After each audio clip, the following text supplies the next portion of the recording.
Assalamualaikum warahmatullahi wabarakatuh. Perkenalkan, nama saya Jody Ferry Setiawan dengan nomor NIM 220509749092. Di video kali ini saya akan melakukan review artikel pada mata kuliah jaringan nirkabel.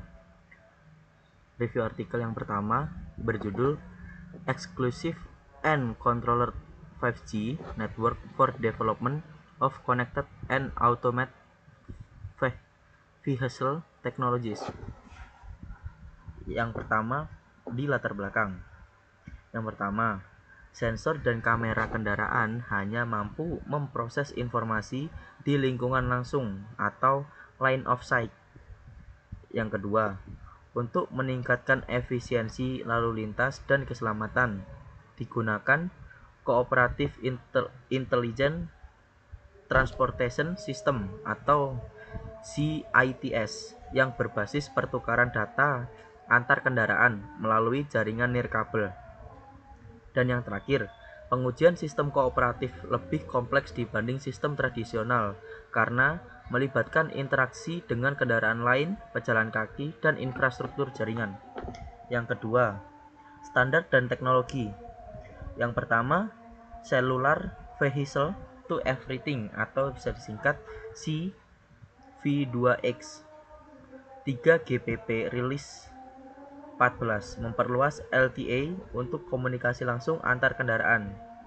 IEEE 82.11p sudah terbukti sebagai standar untuk aplikasi V2X.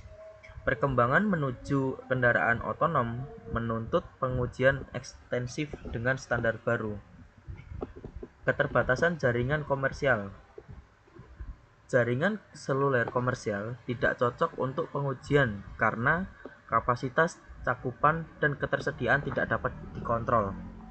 Yang kedua, regulasi di beberapa negara melarang pengujian tertentu di jalan umum. Privasi lebih terjamin jika data sensitif disimpan dalam lingkungan privat. Yang keempat, Connected Vehicle Hub atau CVH IDIADA. IDIADA membangun Connected Vehicle Hub dengan cakupan penuh teknologi komunikasi di SRC atau IEEE 1609, ETSI ITS G5, Wi-Fi, jaringan seluler 2G sampai 5G, dilengkapi dengan HD mapping akurasi 2 cm dan di GPS atau RTK coverage. Dan yang terakhir, infrastruktur mencakup 4 base station multistandar 2G, 3G, 4G, 5G, NSA menuju 5G SA. Fitur jaringan eksklusif. Yang pertama, jaringan dapat dikonfigurasi untuk berbagi skenario. Yang pertama, terdapat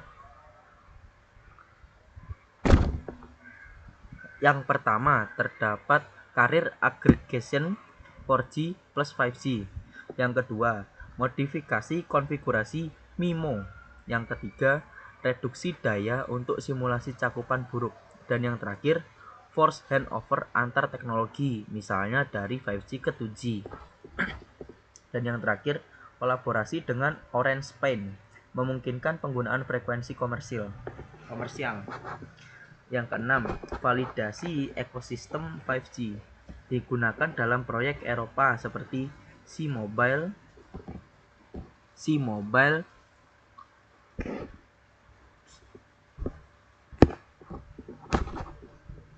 ArgetX 6G Twin Root, fokus pada digital twin untuk pre-validation, cooperative perception, keselamatan pengguna jalan rentan, VRU, algoritma pencegahan untuk meningkatkan QoS. Rencana menambahkan edge node untuk mengoptimalkan layanan dengan edge computing.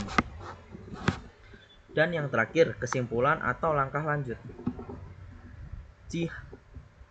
CVH memungkinkan pengembangan dan pengujian sistem kooperatif Connected and Automated Mobile atau bisa disingkat CCAM.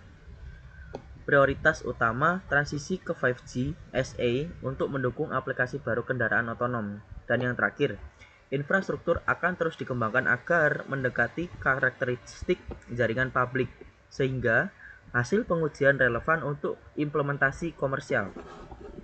Sekian dari saya untuk resume artikel yang pertama. Kita akan melanjutkan untuk resume artikel yang kedua dengan judul Energy Efficient Multifactor Authentication Protocols in Sustainable Security for Wireless Network Using Machine Learning Algorithm. Di latar belakang yang pertama, Wireless Sensor Networks atau WSNS menghadapi dua tantangan utama. Yang pertama, keterbatasan energi dan keamanan. Sensor node biasanya berdaya baterai dengan kapasitas terbatas, sehingga efisiensi energi sangat penting. Dan yang terakhir, keamanan juga krusial karena data yang dikirim rentan terhadap serangan seperti interception, spoofing, dan DOS atau DDoS.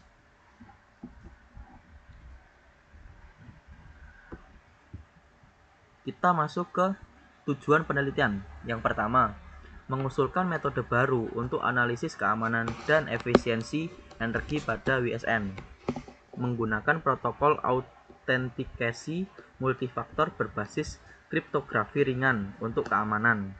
Dan yang terakhir, menggunakan algoritma Deep Gradient Descent Multilayer Marquardt Vector atau DGD-MLM-VA untuk analisis efisiensi energi. Metodologi. Yang pertama, keamanan. Protokol Lightweight Cryptographic Key Agreement Mutual Authentication Protocol atau LCKA-MAP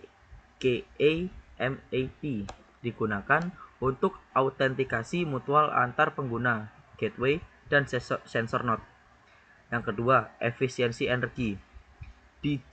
DGD-MLM-VA diterapkan untuk optimasi routing dan clustering sensor node dalam jaringan 5G. Dan yang terakhir, simulasi dilakukan menggunakan NS2 dan dataset keamanan populer AWID, 2, NBalot, BOT, IoT. Hasil utama. Yang pertama, keamanan. Deteksi serangan mencapai akurasi tinggi 90% sampai 97% dibanding protokol lain LIMAP atau AKA. Yang kedua, efisiensi energi. Efisiensi energi mencapai 93 sampai 96%, lebih tinggi dari protokol pembanding. Kinerja jaringan. Throughput 97%, PDR 93%, latensi 90%, end-to-end delay 94%. Dan yang terakhir, protokol yang diusulkan lebih tahan terhadap seperti identity spoofing dan ephemeral secret leakage. Dan yang terakhir, kesimpulan. Artikel ini menawarkan pendekatan baru yang ringan, aman, efisien untuk WSN. Kombinasi autentikasi multifaktor dengan algoritma pembelajaran mesin meningkat, seperti keamanan data dan efisiensi energi dan umur panjang atau umur jaringan. Cocok diterapkan pada IoT, smart grid, dan sistem komunikasi nirkabel berkelanjutan. Sekian dari pemaparan atau melakukan resume artikel 1 dan 2 pada mata kuliah jaringan nirkabel. Sekian dari saya. Wassalamualaikum warahmatullahi wabarakatuh. Terima kasih.